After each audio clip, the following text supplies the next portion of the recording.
How does a dependent affect head of household tax status? Imagine being able to lower your taxes just because you care for someone in your family. That's what claiming a dependent can do for your tax situation.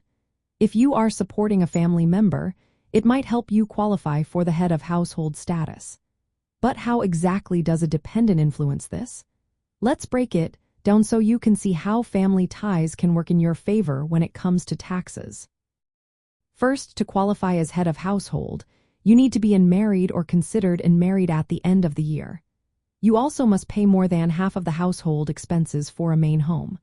The key is having a qualifying person living with you for more than half the year. Usually, this is a child, parent, grandparent, sibling, or other close relative.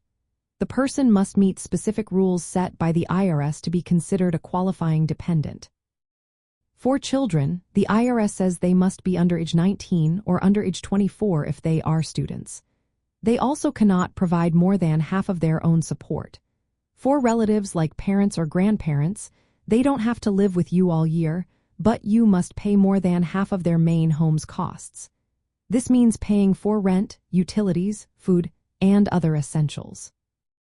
If you are divorced or separated, the parent who has custody of the child for more than half the year usually can claim head of household status. Even if the other parent claims the child as a dependent, the custodial parent can still qualify if they meet the other rules.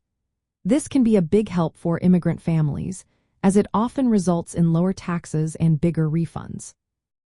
You also need to be considered married or living apart from your spouse for more than 6 months. This status allows you to file as head of household if you support a qualifying dependent. It's a way to get better tax benefits, especially for families supporting children or relatives. Having a dependent can also open the door to extra tax credits. For example, the Child and Dependent Care Credit and the Earned Income Tax Credit can be available if you qualify. These credits can significantly reduce your tax bill or increase your refund. So, in simple terms, a dependent affects your head of household status because you must support and provide a home for that person. If they meet the IRS rules, you can file as head of household, which often means paying less in taxes. For Latino families, especially those with immigrant backgrounds, understanding this can make a real difference in how much money they keep at the end of the year. It's all about supporting your loved ones and making sure your tax filing reflects that support.